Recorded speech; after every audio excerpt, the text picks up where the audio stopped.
Hi, my name is Simon. I'm 37, I live in the UK, and I train online at the Moto Academy with AJ and the guys, and I love it.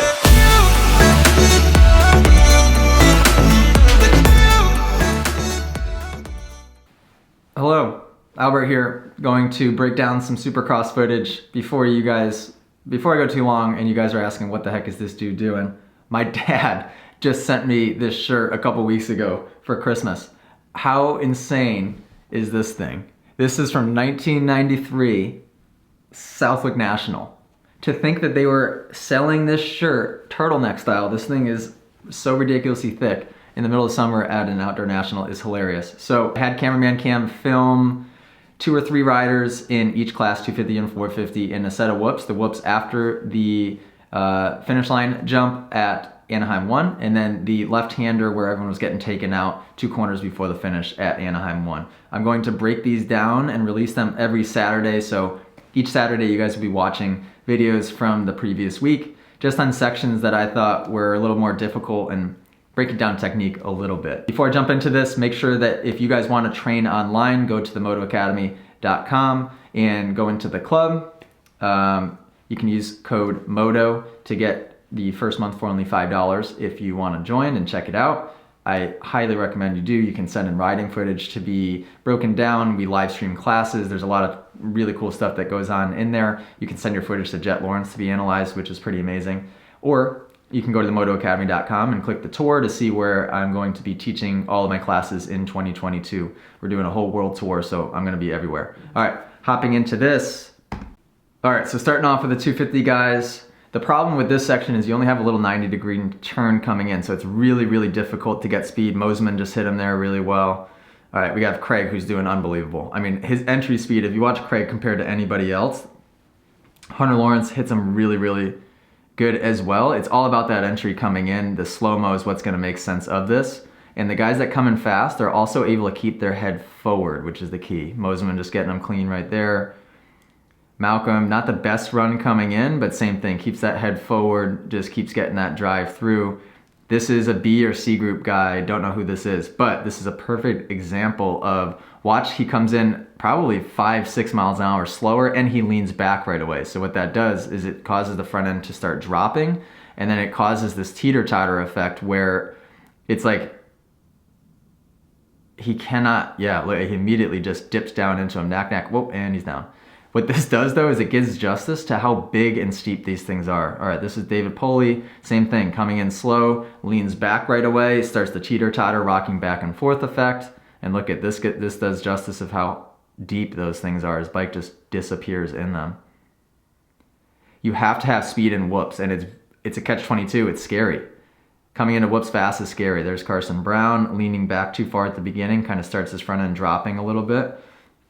On the 250, naturally you are gonna see the guys lean back more than the 450 guys because they're trying to get that power to the ground, but you can't lean too far back. All right, here we have Stank Dog. He's on a 125, so he's got no power coming out of this thing. Hits the first big one with his front tire, which is kind of a no-no. You wanna try to miss the first big one with your front tire if you can.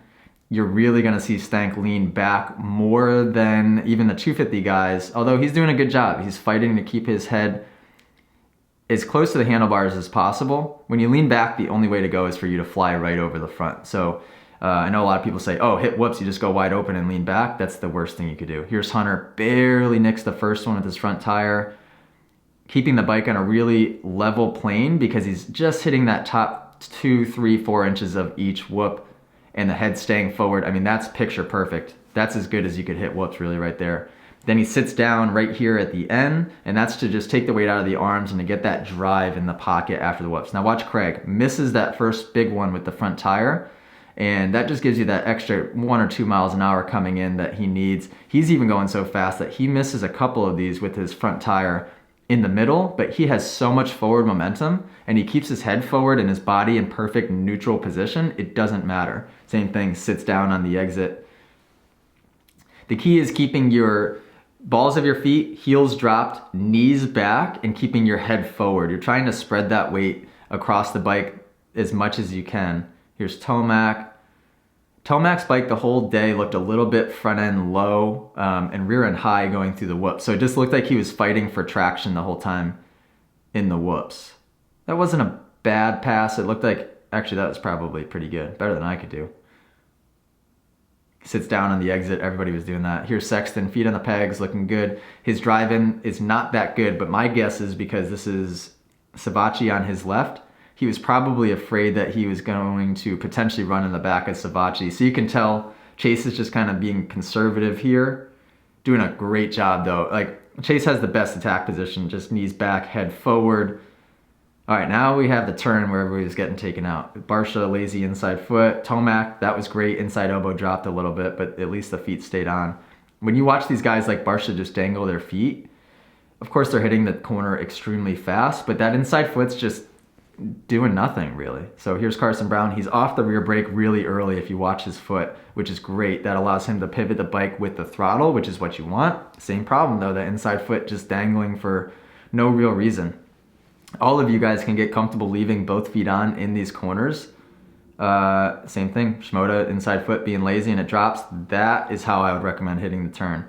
Craig stands up nice and deep and gets through there no problem. Hunter, foot out, his foot's see, it's just only susceptible to hitting the ground when it's out like that. Hunter does an amazing job of stabilizing the upper body. When you hit a corner, you should be tightening your abs so that you don't fall in or out of the corner. This is how I would do it personally.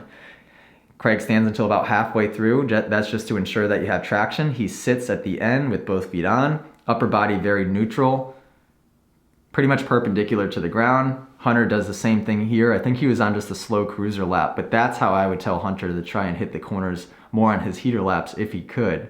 The problem is these guys start to get rushed and they want to try to go faster, and so they just start kind of throwing things at the wall and making mistakes when they don't really have to. Trust me, I'm guilty of that same exact thing. Shimoda, elbows down a little bit.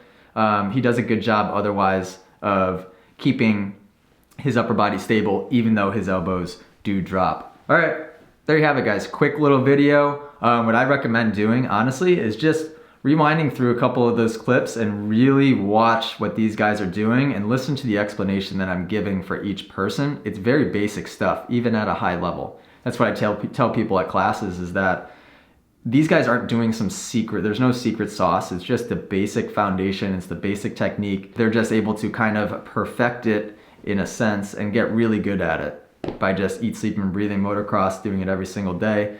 Most of you guys, myself included, you know, are riding once a week if we're lucky. And so it's very difficult to improve technically, but studying footage is super, super important. And I think you'd be surprised, especially right now, it's a lot of your off season. Studying footage can make you a better rider. You could take 2 or 3 months off the bike, and if you're really comparing this to videos of yourself riding, if you're inside the Moto Academy and you're able to send me old riding footage for me to analyze, or getting on your bike while your bike's on the stand in the garage, all of these things, like you'll get on the bike come May when it's springtime and be like, oh wow, I'm actually flowing around the track, my feet are staying on, I'm making less mistakes, I don't have arm pump, I'm not tired. I think you'd be pleasantly surprised. All right guys, subscribe to the channel, check out the Moto Academy. We have an app in the Apple Store, we have an app in the Google Play Store. It's awesome. Community of people in there are awesome as well. So thank you guys that are already subscribed.